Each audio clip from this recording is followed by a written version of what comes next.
Una charla para entender lo que está pasando. Esta es la conversación de hoy en Copano.news. En turno. En la mañana de www.copano.news, en turno, el primer canal de stream. Saludos a todos los que están.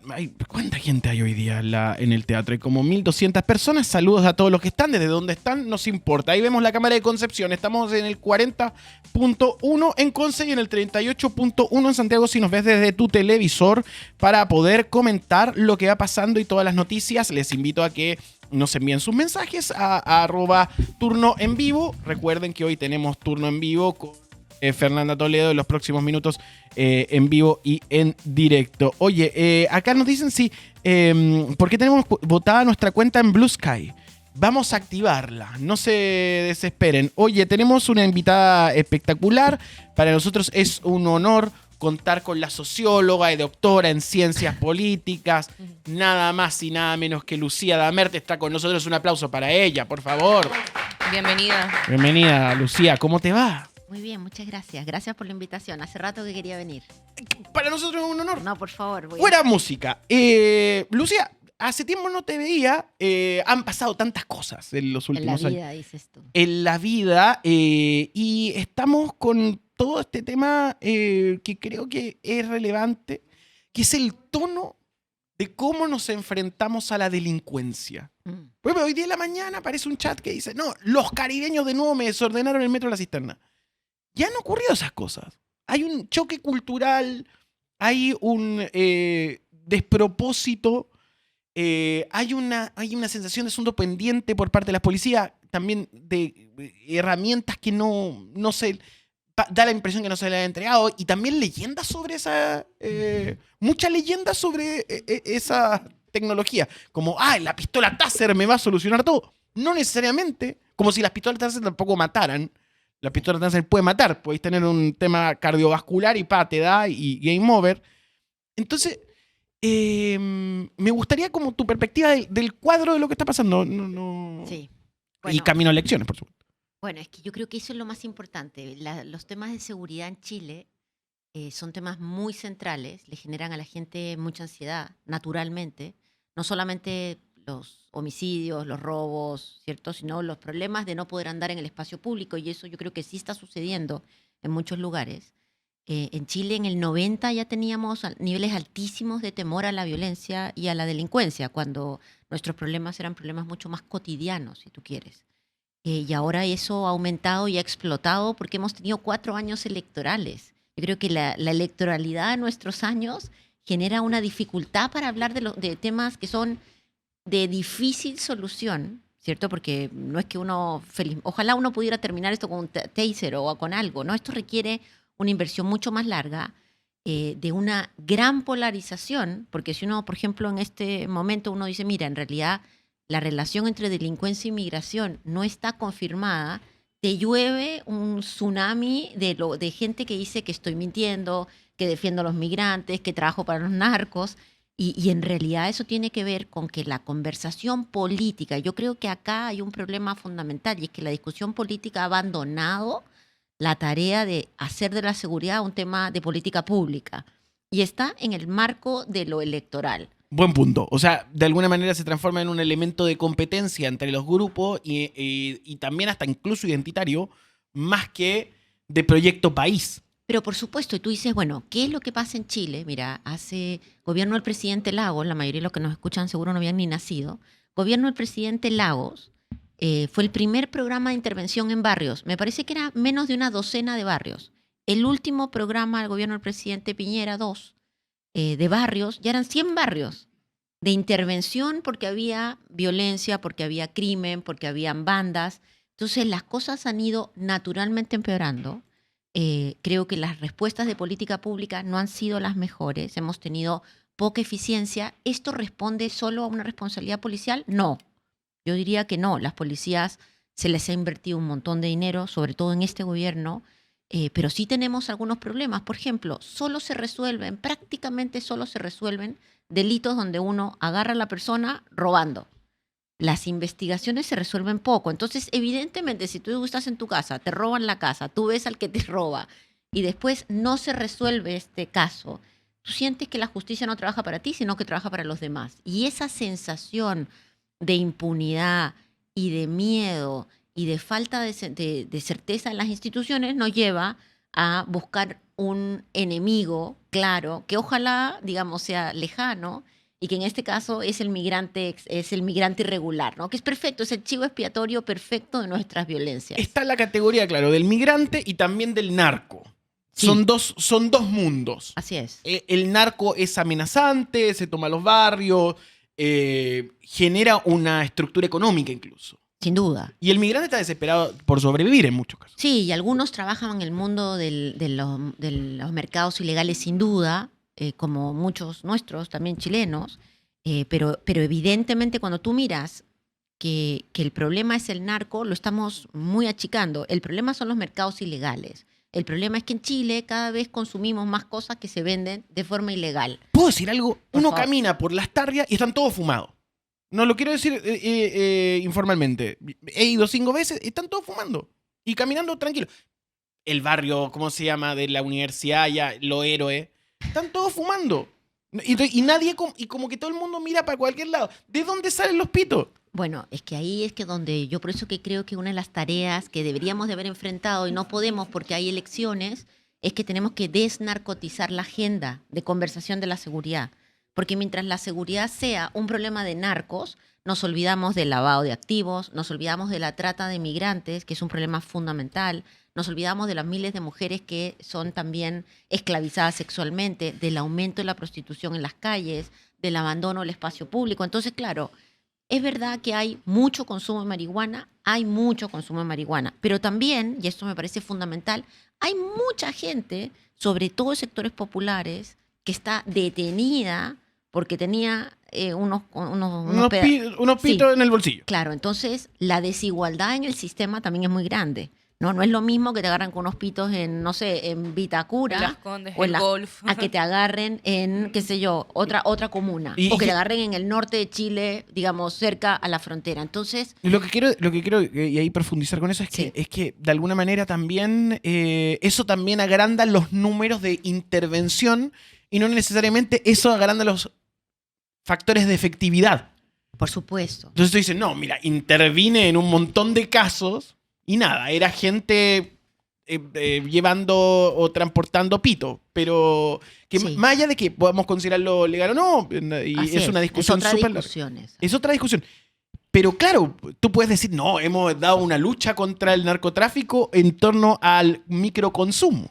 Claro, que por otro lado se venden hamburguesas, digamos, donde se compran hamburguesas. O sea, si el problema que tenemos, y como país no nos estamos haciendo cargo, porque cuántas veces hemos escuchado una discusión seria sobre el aumento sustancial de consumo de alcohol y drogas en los jóvenes y no tan jóvenes en Chile.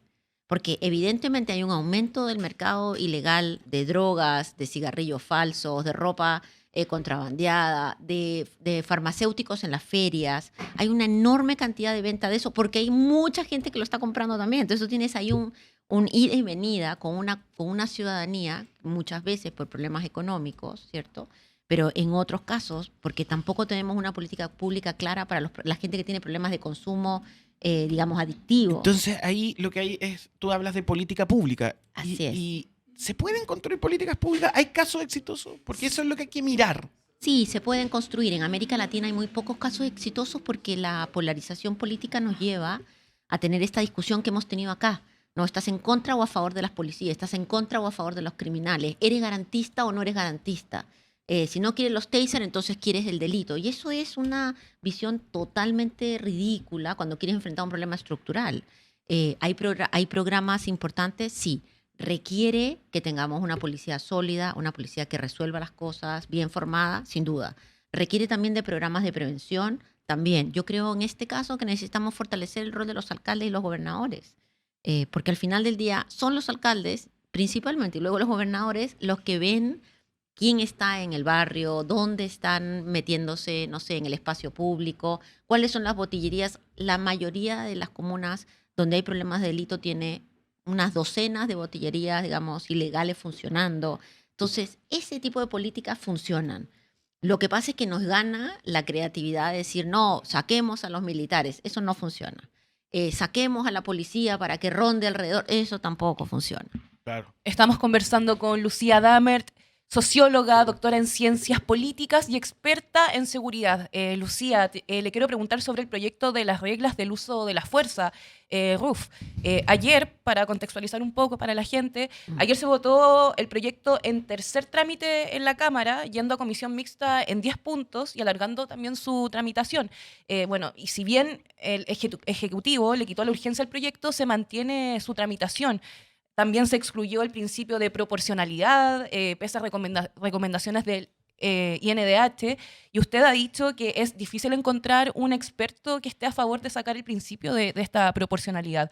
¿Qué implicancias prácticas y legales tiene dejar fuera el principio de proporcionalidad en el uso de la fuerza? Sí, bueno, esto es parte de la discusión electoral de la que hablábamos. Miren, las reglas de uso de la fuerza son muy importantes para nosotros y para las policías, porque saben cuáles son los mecanismos que pueden usar para usar la fuerza cuando hay una marcha y cuando tienen que detener a alguien, ¿cierto? Cuando uno firma todos los convenios internacionales que hay, casi todos los convenios incluyen el principio de proporcionalidad, que es el uso de la fuerza proporcional al que uno ve.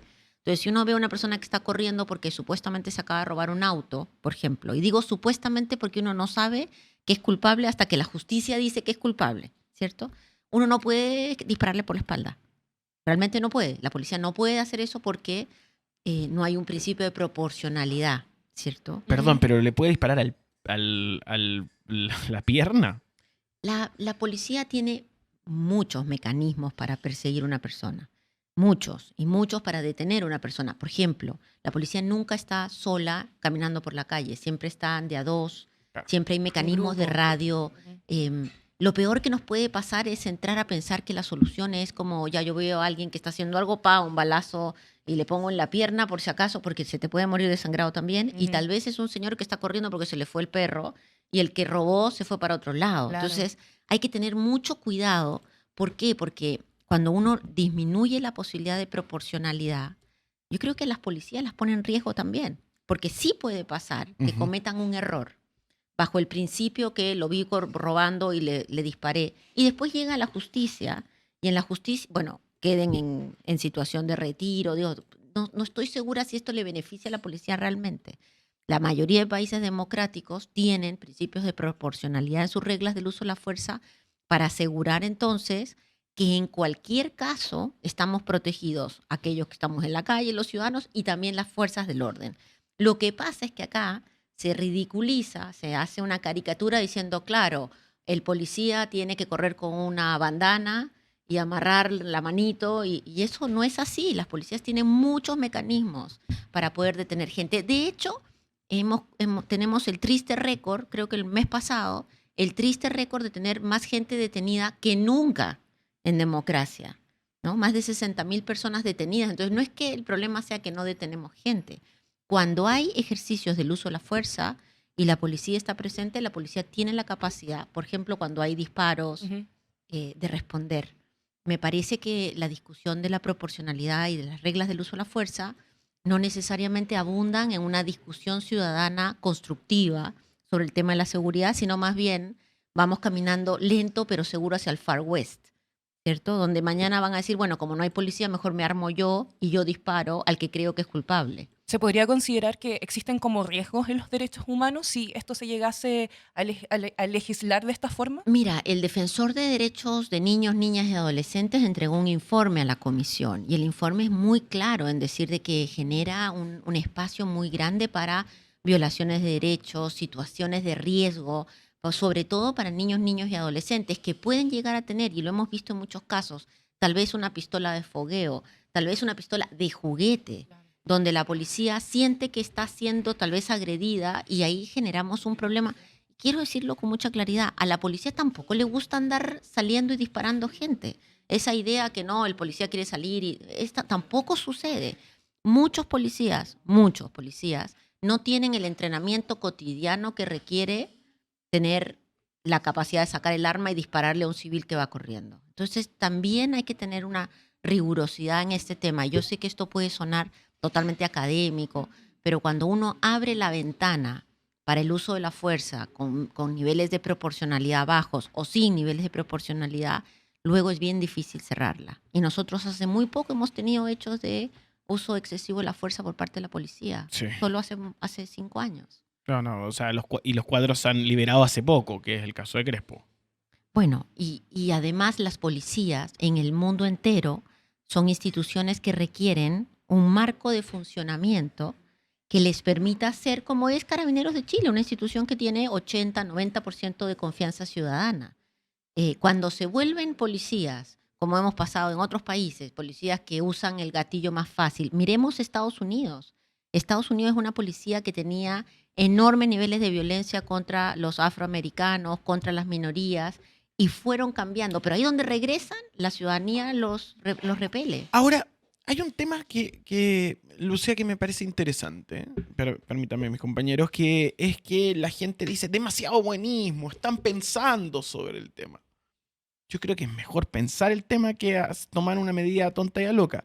Lo que pasa es que muchas veces el pensar el tema y empezar a desarrollar política ralentiza los procesos cuando la gente está medio desesperada y puede tomar la decisión de votar un loco que les ofrezca algo que no puede cumplir, pero en general no pueden cumplirlo. Ese es el camino a los autoritarismos, porque una de las cosas que hay que acordarse con mucha franqueza, la derecha democrática en Chile, ¿no? El presidente Piñera, en su primera campaña dijo, delincuentes, vamos a terminarles a la fiesta. Se les ¿Recuerdan? acabó la fiesta. Se les acabó la fiesta. Bueno, unos grandes avisos. Bueno, fue presidente y después dijo, en realidad es muy difícil hacer esto. En su segunda campaña, nosotros hicimos análisis de su contenido, en su segunda campaña ya fue mucho más claro en decir, miren, el tema de la delincuencia es muy difícil, y entraron más bien por el lado de la migración, ¿cierto? Que en ese momento era la migración haitiana, migración colombiana, como el problema de la migración. Pero yo creo que ahora va a ser muy difícil encontrar algún candidato, específicamente Evelyn Matei, que diga llego yo y al día siguiente no hay delincuencia, porque ya saben que eso no es así. El problema es que ha surgido como la ultraderecha, que sí te dice, no, yo voy a terminar con la delincuencia, pero ¿cómo? Como Bukele, que llegó a un acuerdo con las pandillas, como Bukele, que mete gente presa y tiene juicios de a 600 muchachos por vez, donde pasan tal vez algunos que son delincuentes y muchos que no tienen nada que ver con nada. ¿De verdad estamos en ese camino? Yo creo que no estamos en ese camino y ahí necesitamos Pero hay hacer gente que un deslinde. pero vende como la fantasía de que Sí. Bukele... O sea, yo creo que pasa por agua lo que pasa con Bukele. Y Sí. como la gente no sabe mucho de política internacional, compra y ve solamente la secuencia de las maras entrando Sí. al centro penitenciario. Sí, yo creo que ahí la centroizquierda tiene una enorme responsabilidad porque nosotros hicimos ahora con Flaxo y la Universidad de Santiago un estudio sobre esto, mirando muchos países, y la conversación en Chile es la más dura, es donde la gente pide estado de sitio, pide deportaciones masivas, pide que no le den de comer a los presos, abiertamente, digamos, ¿no? Unas ideas de política pública que son muy duras. Y Es que eso- la gente tiene un pequeño Pinochet adentro. Mira, la En gente en muchos casos le gusta torturar. O sea, y a mí eso es lo que me da miedo que llegue, lo digo sinceramente, eso es lo que me da miedo que llegue un loquito que incentive la locura. Porque el chileno es bueno para vender a su vecino en caso de... O sea, toda esta historia la vimos en los 70 y 80. Entonces es muy preocupante que no se piense y no se detenga. O sea, Porque hay una cultura que no... Hay un fracaso por parte de la izquierda y la centroizquierda en general, concertación, que no logró generar un ambiente de nunca más o algún tipo de escuela que genere resistencia frente al autoritarismo. La gente le gusta el autoritarismo en muchos casos. Sí, a ver, sin duda la gente está atemorizada y el temor saca lo peor de todos nosotros. Y acá, además, la gente busca una figura autoritaria de autoridad, ¿no? Es algo que pensamos en el estallido social cuando se dijo, no, las autoridades están en crisis, lo decía Katia Araujo y otro. Bueno, ahora no sucede eso, ahora la gente quiere efectivamente alguien que venga y ordene la casa. Todo el mundo lo dice, ¿no? Que ordene a los niños. Una cosa muy interesante es cómo esta conversación del desorden criminal ha llegado a la casa. Y muchas personas, muchos chilenos, en las conversaciones diarias piden a alguien que ordene que los niños ahora hacen lo que se les da la gana. Maldad doméstica. Sí, con muchas otras variedades. Entonces, yo sí creo que antes uno tenía por lo menos dos posiciones. Entonces, cuando tú decías, mira, no se pueden usar los taser porque pueden matar a alguien, uno tenía, digamos, un mundo que decía eso. Cuando uno decía, no podemos deportar a todos los migrantes porque eso es inviable política, económica, socialmente, además, prácticamente. Tú tenías un mundo político que te decía, ¿por qué no? Ahora hay un silencio, hay una autocensura. Yo creo que son también los 4 años de elecciones. Bueno, también el efecto de las redes sociales. Yo creo que hay Sí. mucha gente que entra a conos de silencio pensando que no puede defender su idea porque no, es que me van a atacar. Y uno sale a la calle y no pasa nada. Sí, es que las redes, bueno, sobre todo, ahí ese es otro capítulo, podríamos venir otro día a hablar de las redes sociales, pero Sería genial. Bienvenida.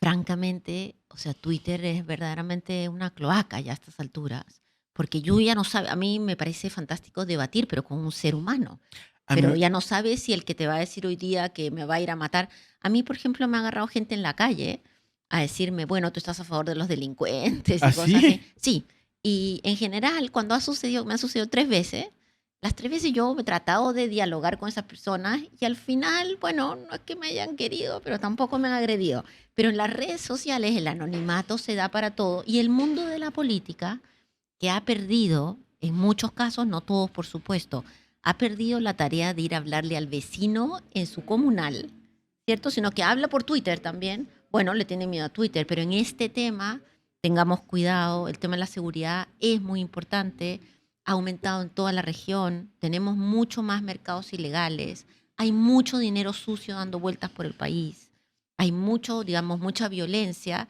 pero también no olvidemos que ha aumentado la violencia contra las mujeres, que ha aumentado la violencia en las escuelas, que tenemos serios problemas de violencia en los hospitales. Digamos, el problema de la violencia en Chile, y a mí lo que me parece que deberíamos de conversar, no es solo la violencia delictual, que es muy importante, Ujú. sino esta forma que tenemos de resolver todos los conflictos a patadas. Y eso hoy día es a patadas, pero pasado mañana, con 3 copetes de más y una pistola en la mesa, porque como le hemos bajado a los principios, bueno, cada uno se arma, entramos con problemas de violencia muchísimo más graves. Lucía, hablando justamente de política, como ex jefa de asesores del segundo piso de La Moneda, ¿qué les parece las escuchas de la PDI a Crispy y lo que dice él ahí? Sí, ese Es interesante, otro capítulo. es interesante hablar de el factor pinchazo. Sí, mira, yo creo que acá hay varios niveles de la conversación. Un nivel de la conversación es que efectivamente en la política también esta inmediatez de hablarse por teléfono y contar todas las cosas que pueden ser muy malentendidas en la política está, digamos, muy en boga, ¿cierto? No solo sucede acá. Hay países donde los pinchazos son naturales. Por ejemplo, en el Perú, prácticamente yo le decía a alguna de tus periodistas, casi nadie habla nada en el teléfono, porque tú sabes que te está escuchando tu vecino, porque además sistemas de interceptación hay a Luca. ¿Ah? O sea, realmente cualquiera puede comprar un sistema para escucharse. Todos se escuchan con todo y después van y se lo venden en un diario. ¿Cierto? Las conversaciones, y ya no solamente la política, sino la farándula, el fútbol, en fin. A mí me parece que cuando hay una investigación judicial sobre un delito, efectivamente, como dijo el presidente, caiga quien caiga. Porque tú no puedes, digamos, taparte detrás de un, entre comillas, cargo para convertir tus acciones en hechos judiciales. Me parece muy peligroso que los procesos judiciales se filtren a la prensa mientras son definidos. Porque en este momento Crispy no es culpable de nada, ¿cierto? Es un ciudadano que me imagino debe tener dificultades para conseguir trabajo porque lo que está desde día y noche filtrándose unas conversaciones que yo sé que van a decir, en ese caso no encuentro que sean delictuales. No sé si él está planeando un delito, yo no lo veo. Está hablando cosas de la política, sí. Está hablando con su mamá. En el Bueno, caso es que yo creo que eso digamos, es como otra el nivel conversación de... es por qué tienes que llamar a tu mamá del teléfono de la oficina para contarle cosas políticas. Esa parte no la sé. Bueno, porque igual la mamá tenía vínculos con mundo político. No, ya sé, pero Era la como llama- copuchando mamá. Claro, ¿tú la lo llama a cachai? la casa y te toma un vino, ¿me entendí? Pero no sé, lo que quiero decir es, a mí me parece que cuando uno, igual que con la delincuencia, cuando uno normaliza y banaliza las filtraciones, tenemos un problema muy serio. ¿Qué es lo que pasa? Que también eso se ha polarizado. Entonces, cuando filtran el caso audios, no, qué terrible lo que ha pasado, lo asumes como normal. Bueno, entonces cuando te toca a ti no puedes decir que está mal, ¿cierto? Claro. Entonces, en realidad, yo sí creo que me parece pésimo que en todos los casos, el proceso judicial se construya en algún sentido en base a filtraciones de los mismos procesos, de cosas que pueden tener o pueden no tener que ver. Y que por supuesto que en años electorales nuevamente tienen un impacto muy grande. Me parece muy interesante lo que planteas como el proceso mientras se ejecuta el caso que genera estos audios. Porque al fin y al cabo lo que pasa es que espectaculariza los procesos judiciales. A mí me parece que lo transforma en farándula. Yo no soy contrario a esa idea, pero es más, somos beneficiados de esa idea. Pero también lo llena de dopamina. O sea, lo que pasó el viernes. Yo creo que lo que pasó el viernes de Clinic y Exante tenían la palabra interesado e internado sobre el presidente de manera distintiva en cada una de las publicaciones. Nosotros nos miramos y decimos, ¿qué pasa? Claro. Entonces, y si dice internado, claro, empiezan las especulaciones. Y es un mercado de la especulación. Es un mercado de la filtración también, porque las filtraciones muchas veces se venden cuando no se arriendan, ¿cierto? Entonces, ya uno ve lo que pasa. Digo, yo creo que vemos el futuro cuando uno mira a otros países latinoamericanos y no solo latinoamericanos, donde la filtración se convierte en una forma de hacer política. Y extorsionar también. Y extorsionar también. Entonces, en el gobierno de Fujimori, en la dictadura de Fujimori en Perú, era sabido que había gente que le llegaba fotos de tu vida personal y con eso tomabas decisiones parlamentarias, de gobierno. Entonces, yo estoy 100% a favor que se hagan todas las investigaciones que se tengan que hacer.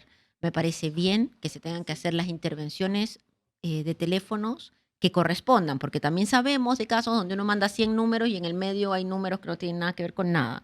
Pero vamos bien, que los procesos judiciales sean lo más rápido posible, cosa que no tenga culpables, porque la ciudadanía, nosotros que somos, digamos, los adictos a la política, vamos viendo cómo cae uno, sube el otro, entendemos el proceso, pero para la mayoría de la gente esto es como una fiesta, ¿no? Como un circo romano, donde yo llamo a mi mamá, le cuento no sé qué, y al final se dice, bueno, ¿y qué pasó? ¿Quién quedó preso? Nadie.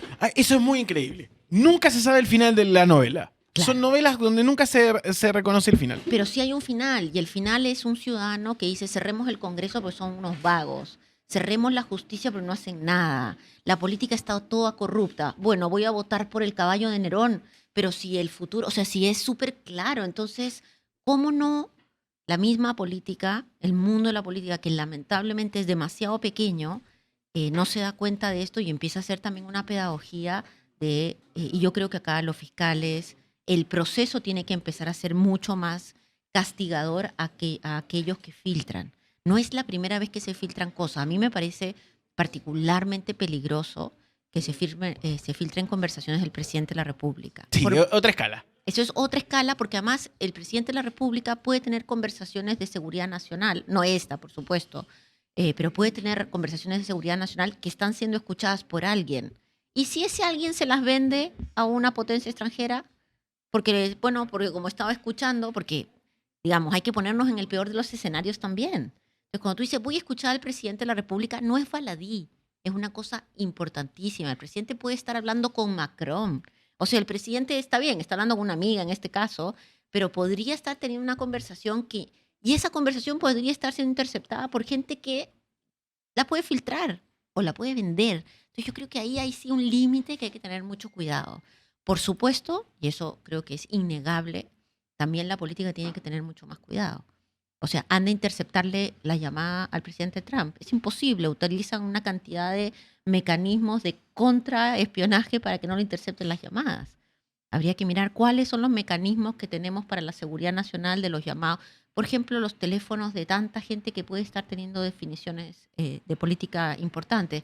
Tal vez no el jefe de asesores del presidente, que ni siquiera tiene, digamos, responsabilidad administrativa, porque eso es una cosa honorarios, pero hay un nivel de responsabilidad muy grande. Yo creo que sobre todo enfrentando el cansancio de la ciudadanía, uno ya está chato de esto. Uno, que le gusta, que está ahí, que sabe que cuando aparece alguien sabe quién es un diputado. La mayoría de la gente los ve pasar, no sabe quiénes son.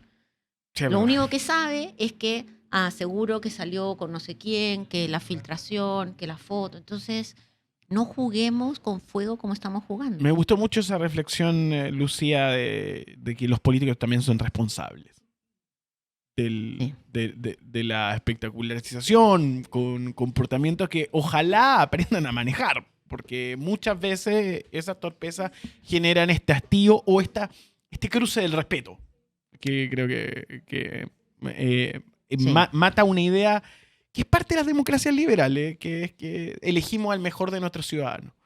Es una fantasía, pero en cualquier posición, pero es súper respetable porque por lo menos tienen que contar con la probidad y el cargo necesario para poder llegar ahí. Pero sobre todo las instituciones son importantes. O sea, yo, más allá de los sujetos que están en las instituciones, que por supuesto, en el caso de la presidencia de la República es distinto, pero las instituciones son importantes. La fiscalía es importante. Ahora, si alguien viola los principios de resguardo de los datos y tal, bueno, tiene que estar castigado. El sistema penitenciario es importante, pero para tener a toda la gente ahí hacinada, con niveles de corrupción, con una y otra vez denuncias que las cosas no funcionan, bueno, entonces hay que cambiar las cosas. El problema ahora es que uno abre la tapa de la bañera y se va el agua, pero se va el niño también por ahí adentro, ¿cierto? O sea, realmente nos estamos yendo todos ahí al desagüe. Entonces, creo que ahora que entramos probablemente en la peor etapa de la cosa política presidencial, tratemos de tener cuidado. ¿Ah? Porque nos puede pasar, como tú dices, que terminemos eligiendo un autócrata por el hastío, no por la convicción, porque uno podría decir, mira, la gente está realmente en la ultraderecha o en la ultraizquierda, no sé, y votaron por un candidato que, bueno, al final cerró el Congreso. Bueno, es parte... No, acá la gente está muy aburrida, muy cansada y con una enorme sensación de abandono. Y esa es una responsabilidad de la política, de todos nosotros, por supuesto, que estamos en este mundo, pero principalmente aquellos que son los representados. Lucía Damerte, esta mañana en turno, ha sido un placer tenerte acá presente. Muchas gracias. No, por favor, cerramos conversación.